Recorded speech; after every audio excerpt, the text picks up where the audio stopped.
My sister borrowed $200,000 from me and went on a trip to Europe with her husband and his parents. 3 days later, she called me and shouted, "Stop this right now." My name's Adam. I'm 35, a film director, the oldest child, the one who keeps the calendar straight when everyone else forgets what day it is. I live out of color-coded call sheets. My phone is full of scene notes, casting ideas, and voice memos of me reminding myself to breathe. I don't drink on set, I don't miss deadlines, and if you hand me a problem at 2 a.m., I will quietly solve it before sunrise. My sister, Lila, is 2 years younger. She calls me Hollywood like it's an insult. Married to a guy named Brett who wears loafers without socks and says networking every third sentence. Their group photos always have identical smiles and expensive counters behind them. Marble, quartz, whatever's trending. The night it started, I was at Mom's house picking up a box of old Super 8 reels I promised to digitize. Mom was fussing with a pie that didn't need fussing. Lila and Brett were at the table, leaning into their phones, thumbs moving like they were paid by the swipe. The TV played a travel show about Lake Como. Everyone pretended not to watch it, but the room kept glancing up like the screen was pulling strings. Lila didn't look up when I walked in. "Adam," she said, bored tone, eyes still on her phone. "You're late." Again. I checked my watch. I was 15 minutes early. "I'm on time." She smirked at Brett. "Directors, time is a suggestion to them." "Funny," I said. "I brought Dad's old reels." Mom smiled like the word dad was a draft she needed to fix. "That's nice, honey." We sat. There was this static in the air. Lila reached for the salad, wrists stacked with bracelets that clicked like they were keeping score. She set the bowl down and finally looked at me. "You'll be glad to know we figured out your role," she said. "My role? In the family." She shrugged. "You direct. We live. You invest in futures, like ours. And in return, you get to feel useful. That's the win-win." Brett laughed. "He's the structure. We're the story." My fork paused halfway to my mouth. The room went quiet, the show on TV filling the silence with soft piano music and blue water. Mom cleared her throat. "Don't start," she said to me, like I was the one who just assigned myself a job nobody offered. "I'm not starting," I said. Lila leaned back, eyes steady. "Good. Because this is how it's going to be from now on, Adam. Less resistance." There was a second where I thought I'd misheard, where maybe she meant something normal. But she held my gaze, and I felt that small snap inside, like a thread breaking. I didn't say anything smart. I didn't throw a fit. I put my fork down, folded the napkin, and said, "Okay." Nobody moved. Lila smiled like she'd landed a plane. Somewhere on TV, someone dived into a bright lake. Somewhere in my chest, a door closed. I took the reels and left. I told myself I was reading too much into it. I told myself it was just Lila being Lila. I told myself a lot of things until the night I opened my banking app and understood exactly what she meant by less resistance. I was 12 when Dad handed me the first camcorder. He'd been laid off that month, so we didn't go out to eat. We ate grilled cheese and watched movies and talked about shots and why some scenes felt true. When he died, the camera came to me like a baton in a relay nobody else wanted to run. I took night classes. I PA'd on awful commercials.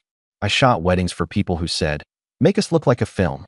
Every check went to rent, equipment, or paying down the student loans that turned my 20s into a long hallway with fluorescent lights.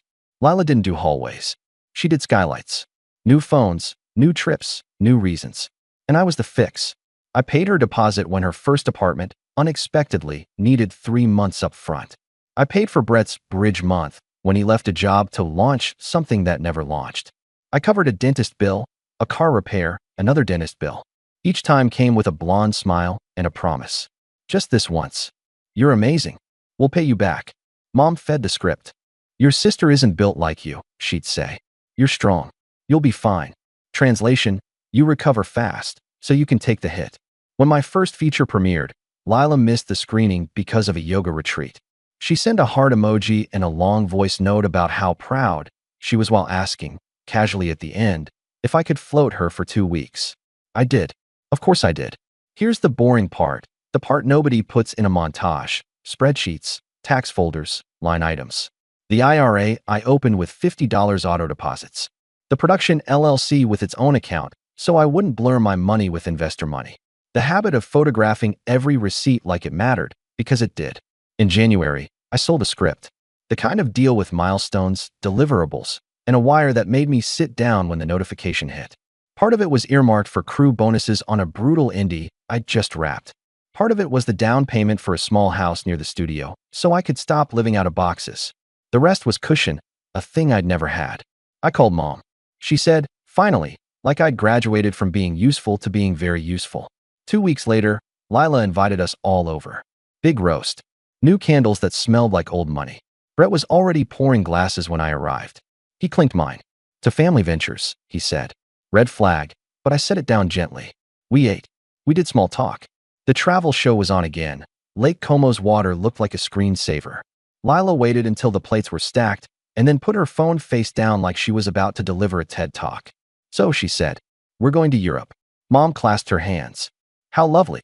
With Brett's parents, Lila added. They've never been. It'll be, life-changing, a bonding experience before the next chapter. Next chapter? I said. She shrugged. We're trying. This summer. So it's kind of now or never for a long trip. Mom's eyes flicked to me like I was the person signing the permission slip. I'm happy for you, I said. I meant it. Sort of. Trips are fine. Babies are fine. Life is fine. Lila breathed in, all theatrics. We are a little tight, though. There it was. Brett stared at the ceiling like finances were a weather pattern he couldn't control. How tight? I asked. Lila laughed too brightly. Not tight. Just, the flights are insane, and hotels in August are, Mom jumped in. Your sister deserves something nice. You work all the time, Adam. You never even use your vacation days. I stared at them. My pocket buzzed. Production text. Schedule change because a location pulled out. Under it, a weather alert. Under that, a PayPal request from Lila, captioned deposit. I didn't open it. How much? I asked again. Lila twirled a bracelet. We'll pay you back as soon as we're back. It's not even a loan. More like a temporary transfer. Temporary, Brett echoed. How much? Lila inhaled like she was about to dive. 200. I blinked. 200 what? She blinked back, innocent. 1,000. The room tilted. My brain did this stupid thing where it separated syllables out of habit, like I was editing dialogue. 200. Thou. Sand. I laughed. Actually laughed. No. Adam, Mom said sharply. Don't be cruel. Cruel? I said. Lila set her phone upright, screen black like an eye. We know you can. It's your role. My jaw locked. I stood, grabbed my jacket. I can't and I won't. Lila's mouth twisted. Wow, she said. Money changed you. I walked out. My hands shook on the drive home. I tried to breathe through it. Stupid, simple breaths. 2 days passed. I went back to set. I watched actors say lines about forgiveness I had written months earlier for a character who wasn't me. I turned my phone upside down and tried not to look. Then, Tuesday night, I opened my banking app to schedule crew bonuses. The number stared back at me. Less. So much less. My thumb went cold. 2 transfers. Same day. External transfer, memo, travel. External transfer, memo, family support. 2 separate amounts with a fine print note about linked devices and existing authorization. I froze. I went to passwords. My phone. My laptop, my tablet. I'd kept them tight since the first time Brett updated my settings for convenience. I'd turned off Face ID for other faces. I'd removed every trusted device except my own. I scrolled payments. I scrolled again. I saw a third entry. Authorized user added, platinum. I scrolled the vault of scanned papers I keep for tax season. Sat there on my couch holding my breath until my head ached. There, buried after a folder of casting agreements, was a PDF labeled Simply Help, Lila, Mom. I opened it and saw a power of attorney form from 2 years ago when I'd been in Vancouver for a shoot and Mom had a scare with the house. I'd filled one out temporarily so she could sign a property tax thing while I was in the air. We'd never canceled it. I hadn't even thought about it since. I called Mom. She answered on the second ring, breathless. Don't you dare raise your voice at me, she started. I didn't say anything. I said, where's Lila? Don't you speak to your sister like she's a criminal. Where is she? Packing, Mom said. Their flight is in the morning. I stared at the wall. You used my form. It's family, she said, like the word was a key that unlocked every door. It's theft, I said. Silence. Then a soft cluck. You'll get it back. Don't be dramatic. $200,000. Temporary. Less resistance. A black screen like an eye watching me sit very still. That night, I didn't sleep. At dawn, I made coffee I didn't drink. I opened the shared photo album Mom insists on using for birthdays. A new upload popped up, Lila's boarding pass under a glass of airport champagne. Caption: Ciao, responsibilities. Then Brett's photo of 4 passports on a marble counter. His, Lila's, his parents. Fan like a prize hand. I stared until my eyes stung. Then I turned my phone landscape and started taking screenshots. 3 days later, my phone rang while I was blocking a scene. Unknown number. European country code. I sent it to voicemail. It rang again. Same number. Then Lila's name popped up with a FaceTime request. I stepped away from the lights and answered audio only. Her voice hit me like cold water. Adam, stop this right now. I'm working, I said. Turn it off. Whatever you did, undo it. Be specific. Her breath came fast, like she'd been running. The card doesn't work. The hotel says the payment reversed. The flight's home. There's some hold. Brett's parents are in the lobby, and everyone is staring at us like we're scammers. I leaned against a wall, stared at a dent where a C-stand had kissed the paint last week. Right, I said. Adam, she hissed. Mom said you'd be reasonable. This is humiliating. I sent documentation to the bank, I said. Fraud affidavits. The POA is revoked. Also, the police report's filed. You file the police. Are you insane? I kept my voice level. A lawyer's looped in, Lila. You signed an internal transfer out of an account you had no right to touch, using a power you never had. We'll let the bank sort it. You're taking this too far, she snapped. You don't want this to get ugly. Brett's dad knows people. We can make this very complicated for you. Lila, I said. You already did. Silence. Then the switch to manipulation like a gear change. What about the baby? She asked quietly. We told you. We're trying. Stress isn't good. Do you want to be the reason? Don't, I said. Do not put a pretend baby between my money and your trip. She sucked in a breath. Wow, she said. You really are heartless. I took my phone off my ear and looked at her name glowing green, like it was an alien signal. Put it back. The crew bonuses go out Friday, I said. The guys who work nights in the rain? They're getting paid. The house closes in 2 weeks. My attorney will be in touch about a repayment plan and the criminal side. I'm also freezing anything with my name on it that you touched, and I'm notifying every lender who added you without my consent. You're ruining us, she said. Over what? Over a family trip. Over $200,000 of my money, I said flat. Over a lifetime of you expecting me to fix your choices. Brett's voice cut in the background. Put him on speaker. Then louder. Adam, buddy. Don't call me buddy, I said. Look, clearly there's been a misunderstanding. We'll pay you back when we refinance. I laughed once. It sounded ugly. When you refinance what, Brett? Your vibes. Adam, Lila said, crisp now. Stop the chargebacks. Stop the report.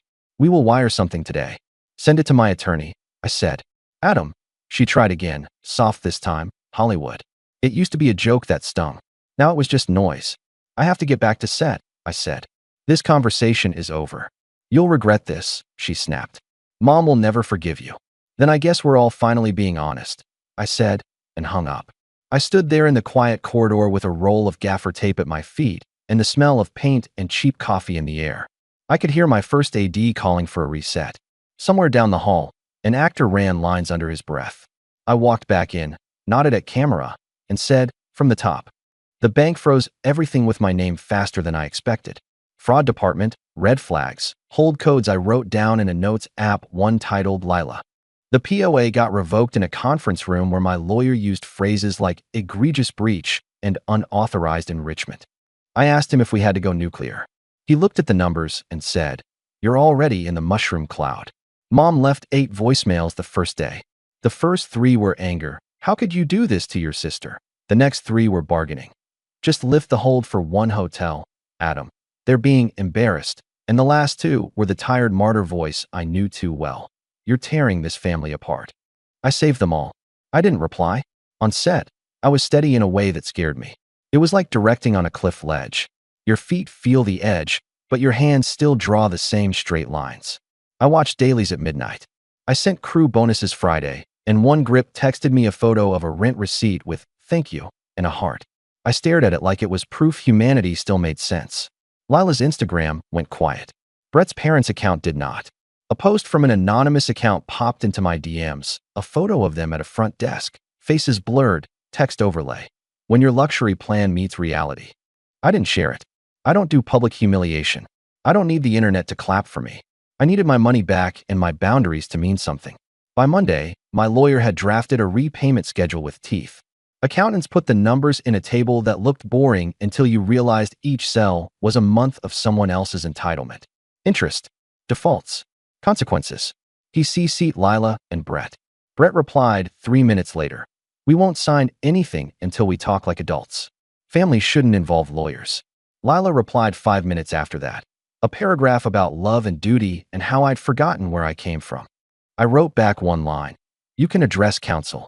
That afternoon, the family group chat lit up. Aunties, cousins, people who hadn't sent me a congratulations text for my film, but suddenly had opinions about my heart. The most common theme, blood. As if blood was a contract I'd signed in my sleep. I muted the thread and went for a walk around the block. Pigeons fought over a croissant. A man yelled at a parking meter. Life kept being exactly what it is. That night, Mom called from a blocked number. I answered because I am, sadly, still me. She started with a sigh like I was already exhausting her. You've made your point, she said. It's not a point, I said. It's a boundary. Semantics. They're stranded. They are in Italy, I said, with access to 2 sets of parents. They are not stranded. She clicked her tongue. You've always been so cold. Mom, I said, keeping my voice even. I paid Lila's rent 3 times. I covered Brett's business launch. I bought tires for their car because they were dangerous. I sent cash when they lost a wallet. I let a temporary power of attorney linger because you asked me to. I am tired. Silence. Then the line went quiet in that specific way that means tears. I closed my eyes and leaned my head back against the wall. You'll ruin the relationship, she said finally. It was already broken, I said. I'm just not pretending it isn't. For 2 weeks I lived in 2 timelines. One was tight. Work, sleep, lawyer, spreadsheets. The other was loud. Relatives, messages, a call from Brett's dad that started calm and ended with a threat he phrased as a favor. I recorded it.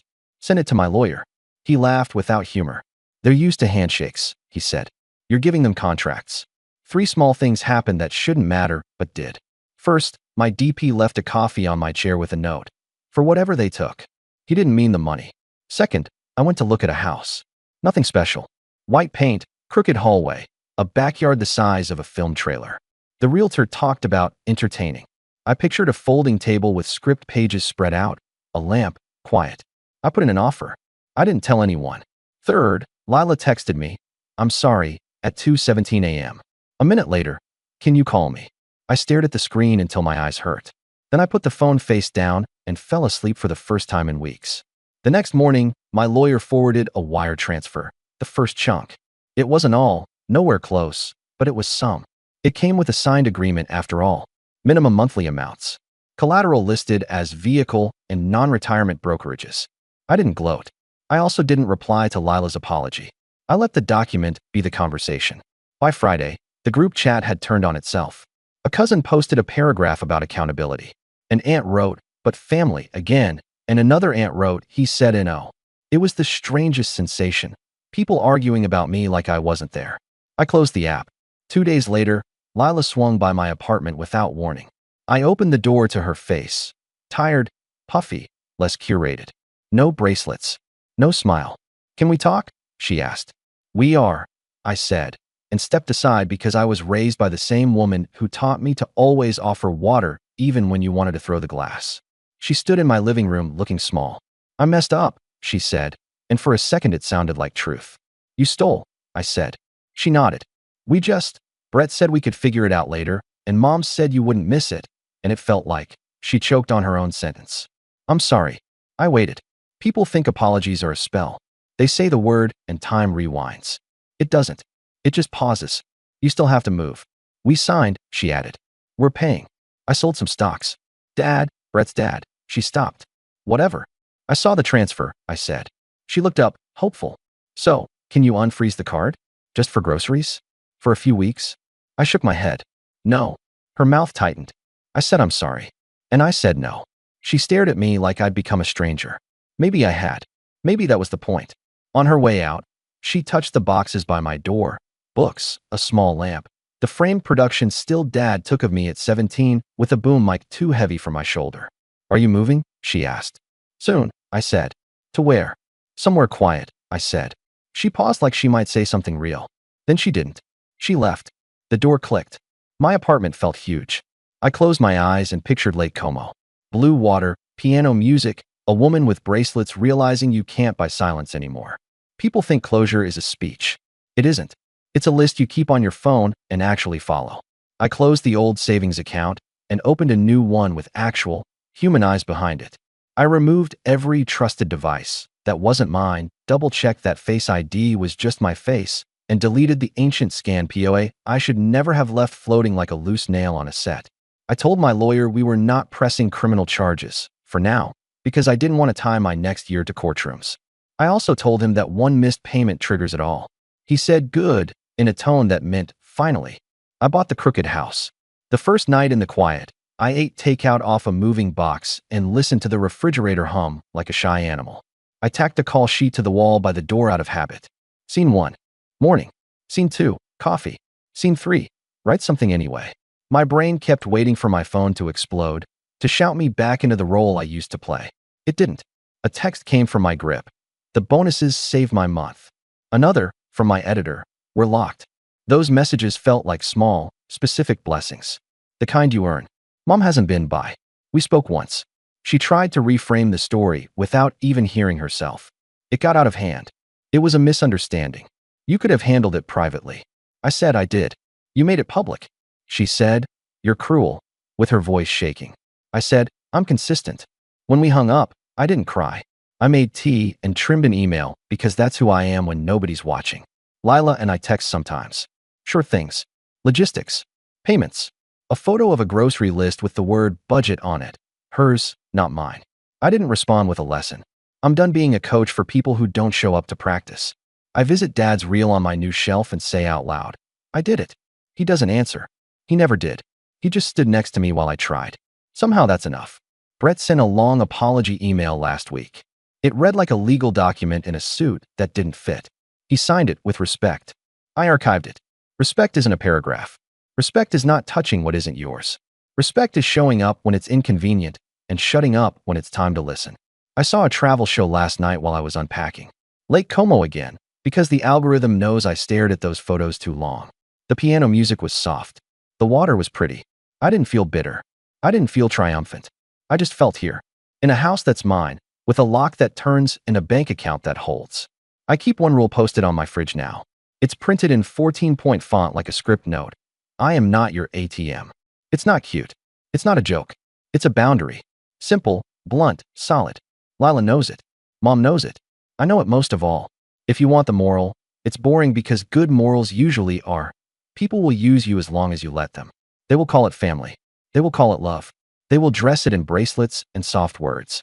And when you finally say no, they will call you names because their mouths have never practiced thank you without, again, attached. Say no anyway. Say it until the echo gets quiet. I'm Adam. I direct things. Shots. Crews. My own life. The story I'm telling now has fewer characters, but better lighting. The conflicts are honest. The budget is real. The last line is the only one that matters. I don't allow myself to be used anymore.